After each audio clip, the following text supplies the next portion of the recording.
Okay, in this video we're going to be talking about clients and client lists and how to better manage them and how to keep your clients engaged with your practice and hopefully keeping them, let them know that you're still around and coming back for massage more often.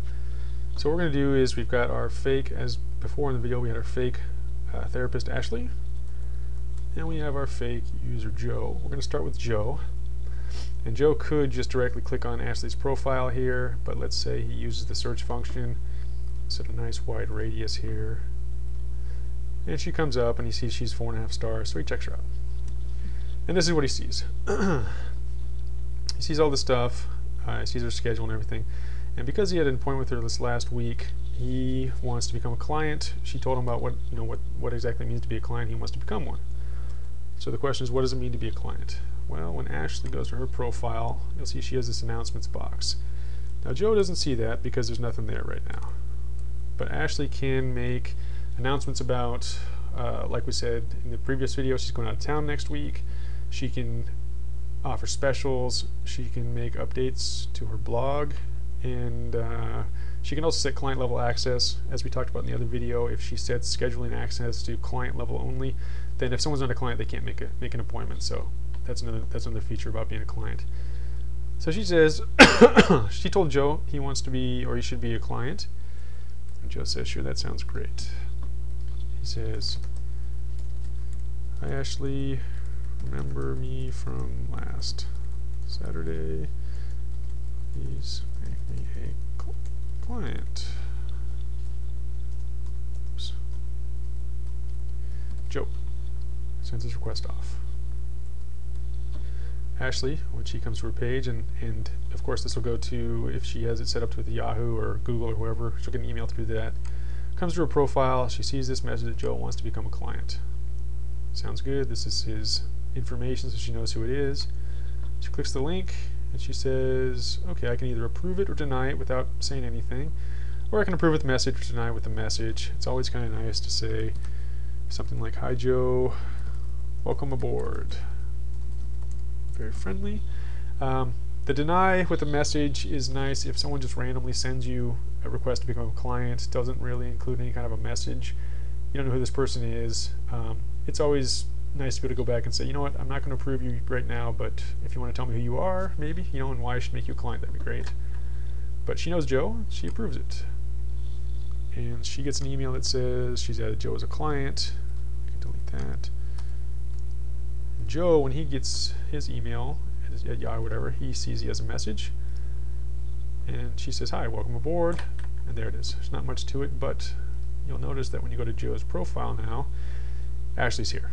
His My Therapist section shows up now, and he has one here. And this is really nice because a lot of these massage clients out there, they might have a business card, they might have a phone number written down somewhere, but that can all get lost very easily. This way, when Joe comes to the website, and or if he gets an update or something like that, all he has to do is click this button. He has a phone number, he has the schedule, he has email, he has all that stuff. So that's very nice.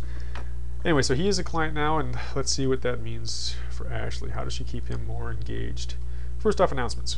We mentioned before that she's going on vacation this next weekend, so she might write an announcement like, I'm going to be out of town next weekend. If you want to schedule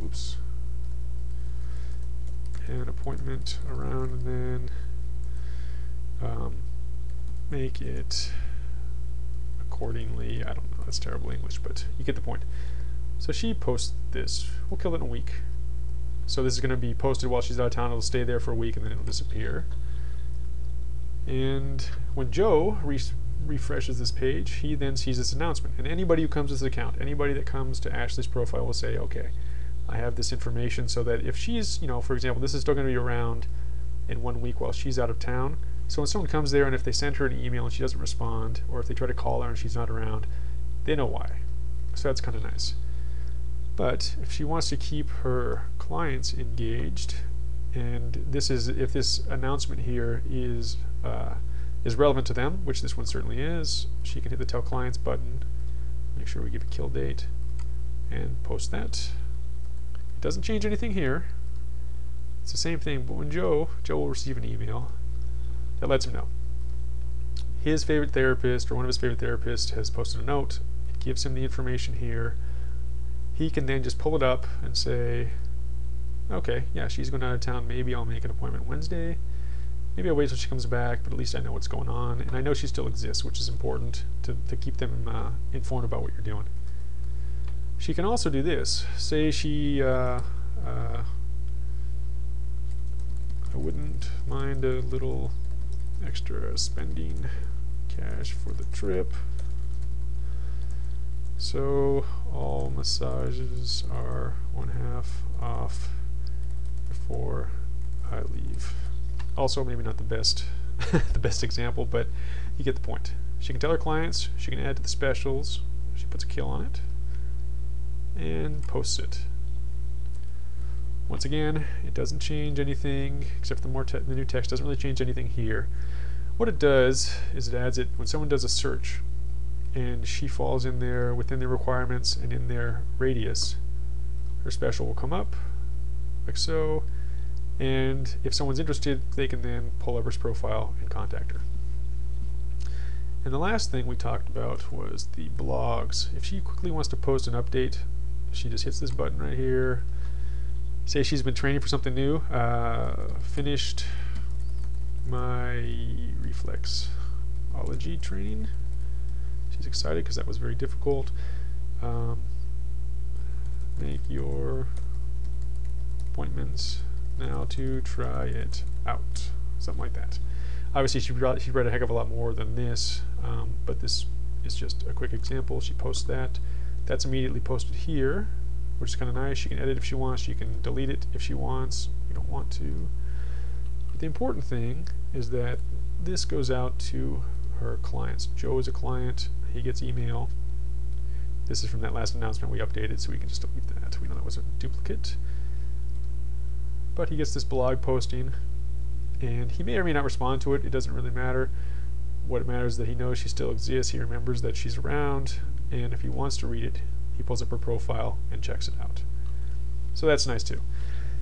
And lastly, so that covers Joe. Actually, another nice thing about this also is when your client list really starts growing, when it really starts getting huge, and you don't necessarily know who's out there, who your clients are, who they aren't. If you can get them to sign up here, they're all in one place for you to manage. And this is probably not the most realistic example because most clients will just do this. They'll just do your bare bones setup. But you can get them all here, and you know who they are. You remember who they are. You can contact them directly. Say you haven't heard from Joe in a while. You can just send them an email that says, how's the lower back? How's the back been treating you? Hope things are well, whatever it is, just to let them know that you still exist. And if you get a client that's not responding or hasn't done anything for a while, you can just dump them. You just remove Joe with a click, and he's done. And it's a great way to manage your list. And now you don't have to worry about this, because when anybody else, it doesn't matter who they are, this client's area is only viewable by you. Your therapist level is only viewable, all this stuff is only viewable by you, the owner of the profile. So you're not going to get other therapists poaching your contacts, because when Joe comes here, Joe's just a regular old guy. When he comes here, you'll see he doesn't see anything. He only sees what you want him to see. There's no monkey business at all.